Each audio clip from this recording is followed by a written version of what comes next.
Evo, danas se nalazimo na početku konferencije Zeleni gradovi, pametna budućnost. Organizator konferencije Hrvatska gospodarska komora, jedna grupacija održavanja zelenih površina.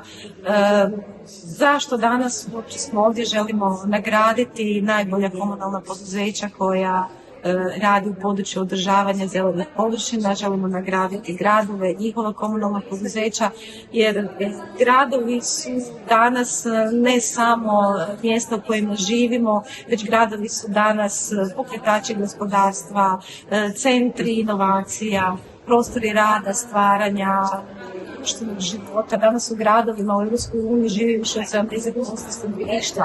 Gradovi generiraju najveći udio bruto domaćeg proizvoda. I zato kada govorimo o gradovima i o zelenoj tranziciji, digitalnoj tranziciji, govorimo zapravo o svemu što se događa upravo u tim urbanim sredinama.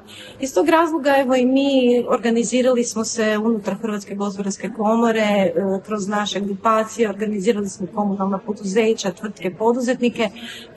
Imamo grupaciju održavanja zelenih površina, Smart City grupaciju, kroz te dvije grupacije i zapravo želimo biti platforma koja okuplja i povezuje sve one koji stvaraju, promišljaju gradove budućnosti. Strašno je bitno naglasiti da je ta integracija pametnih zelenih tehnologija i zelene infrastrukture jako bitna za razvoj gradova u budućnosti.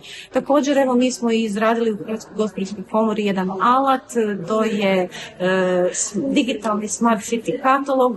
U okviru tog kataloga se nalaze tvrtke koje nude brojna rješenja i usluge u području razvoja pametnih gradova i taj katalog je na korist svim gradovima i poduzećima koji planiraju svoje aktivnosti, projekte i programe u području pametnih gradova.